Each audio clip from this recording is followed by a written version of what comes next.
At Avis, we rent cars, unlike anyone else rents cars. Because for 75 years, we've only had 1, 2, 3, 4! Rev up your engines!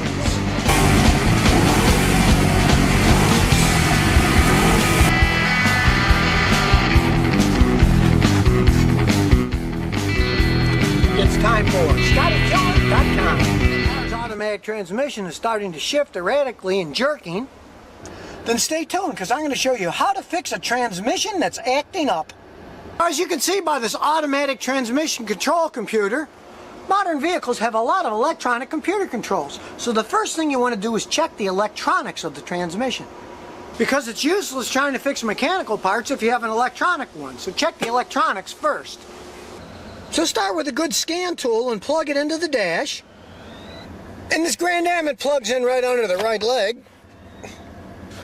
And in this case, there's no codes or bad data. So there's no obvious electronic problem, so let's check the fluid next. And in this Pontiac, you leave the engine running in park on a level surface, then check the level. Pull out the dipstick, and then wipe the end off and check it. Put it back in and pull it out. And in this case, it's up to the full mark, but it's kind of dirty. It's supposed to be red, and it's black. So we're going to change the filter and fluid and see if that helps. Now when you change the filter and fluid in an American car, since they don't have drain bolts, it's a good idea to have one of these transmission drains to put the oil in so it doesn't make a mess. They only cost about 10 bucks. And here we are under the car. Here's the bolts that hold the transmission pan. Now we got to take them all off and then crack it to get the fluid out. Be prepared for a giant mess because the moronic engineers decide not to put drain bolt holes in them so you can drain it out first. Now here's a good tip. Take off the end that's lower. Since you jack the car up, it's lower on this side. Take those bolts off first, and then it'll start dripping on that side and it won't make such a mess. A lot of guys will just loosen that one side and then let it drip for 10 minutes so most of the fluid's out, and then you won't make such a mess. That way the drain pan will catch most of the drippings and you won't make much of a mess in the driveway. Then you just pull the pan out, and as you can see, there's a lot of black crud inside. Then go back under the transmissions on these GMs. The filter just pulls right off and you replace that too. Now here's a tip. I always use fully synthetic automatic transmission fluid in cars that have problems because it works better under high heat. And in this case, I'm also using Lucas Transmission Fix because it works great on cars that have rough shifts. Now before you put the pan back on, clean it with some carburetor cleaner to get the crud off. As you can see, there's a lot of black stuff coming off. Then you just get the new filter and pop it in the transmission. It just fits in the hole that it came out of and you whack it in. Then the pan with the new gasket slips on and you put all the bolts on. Now here's an old trick to fill the transmission up.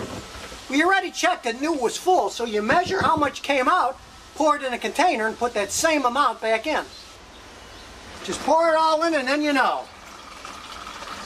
In this case, 7 quarts came out, so we put 7 quarts back in. And in it goes. Now I know we live in an instant gratification society, but it's best to drive the car about 250 miles to see how the cleaner and everything works before you dismiss it. Now if after driving it works great, well that's fantastic, but if not, then you're going to have some serious internal transmission work done, and that's expensive as can be. So the next time your transmission acts up, why not try fixing it yourself? And remember, if you've got any car questions, just visit ScottyKilmer.com. And I'll answer them as soon as I get back from this ride.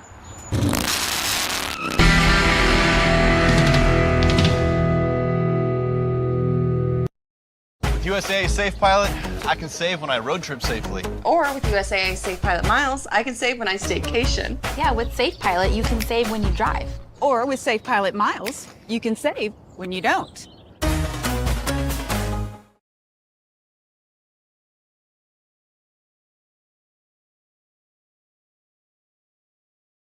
You can unlock more than ever with the American Express Platinum Card.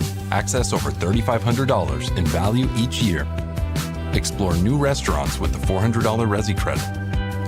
Enjoy that can't-miss show with the $300 digital entertainment credit. and travel the world with the $600 hotel credit. For experiences like no other, get the card like no other. There's nothing like Platinum.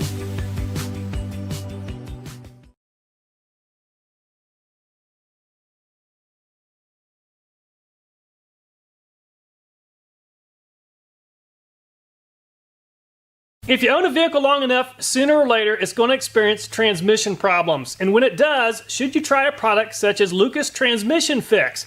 Now, this product does not claim to fix a broken part, but it does make quite a few claims regarding improving the performance of a worn transmission. The test subject today is going to be a 2000 Honda Accord with over 220,000 miles on it, and it has some pretty significant issues. So let's get the testing underway and see if this product can help. This is a 2000 Honda Accord that has a 3-liter VTEC and the 4-speed automatic transmission. The owner of the vehicle has changed the transmission fluid and it did not solve the problem. Also, this vehicle was taken to a transmission shop and the transmission shop wanted to do a complete rebuild.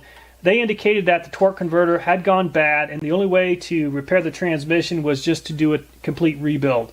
Regarding the P0740 code, I'm told that the TCC solenoid was replaced by the owner. I'm not sure if the codes were reset when the solenoid was replaced, so the fact that the check engine light was on and isn't on now doesn't mean much. The owner of the vehicle does not want to spend $1,500 to have the transmission rebuilt, so we're going to try this Lucas Transmission Fix. I'm going to go ahead and see what the transmission fluid looks like. So the transmission fluid does have a pink color to it. With that said, we really can't trust the color of the transmission fluid to give us much information just because it has been changed. So let's take the vehicle on a quick road test and we'll see what it's doing and then come back and see if the Lucas can help. Okay, we're in first.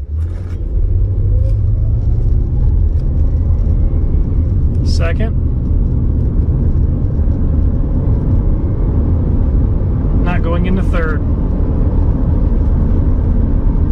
There it goes. Then into fourth. First and second is fine. Second to third is the problem. Third to fourth is fine.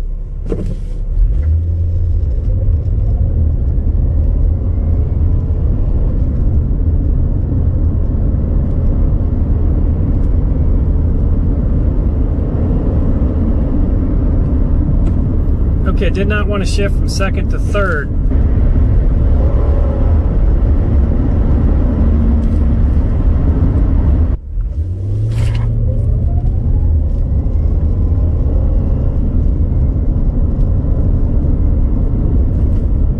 I'm not going to be adding any transmission fluid to the Honda. I'm only using this AC Delco Dexron 6 for testing purposes. I'll be comparing it against the Lucas Transmission Fix. Let's go ahead and send off the Lucas Transmission Fix and the ATF to an oil testing lab to see how they compare. We'll take a look at the lab test results later in the video. Before we add Lucas to the transmission of the Honda, let's do some testing on it, beginning with the evaporative loss test. I'll first measure out 200 grams of each product into the oil containers and we'll heat the oil to around 300 degrees Fahrenheit for 2 hours. I'll rotate the oil containers every 10 minutes just in case there are hot spots on the griddle. I'll be monitoring the temperature just to make sure that the oil containers are nearly the same temperature during the entire test. A transmission fluid's ability to withstand heat has a huge impact on the performance and longevity of the transmission. The NOAC volatility test is one method of testing automatic transmission fluid. While I don't have the test equipment to conduct the NOAC volatility test, this process will give us some great information regarding the transmission fluid and the Lucas Transmission Fix. It's been right at 2 hours. I'm going to go ahead and remove both of these containers from the griddle, and when we come back, we'll see how much evaporative loss occurred with each product. Lucas started off weighing 394.62 grams. It now weighs 394. That's only a loss of 0.62 grams. The ATF started off at 430 grams. It now weighs 428.7. That's a loss of 1.3 grams. So regarding evaporative loss, Lucas did a very good job. Lucas has a very high viscosity, so it'll be interesting to see how it compares to automatic transmission fluid when it's very cold. I'll place the new and the cooked products in a freezer that's set to 20 below 0 Fahrenheit, and we'll come back to this later in the video.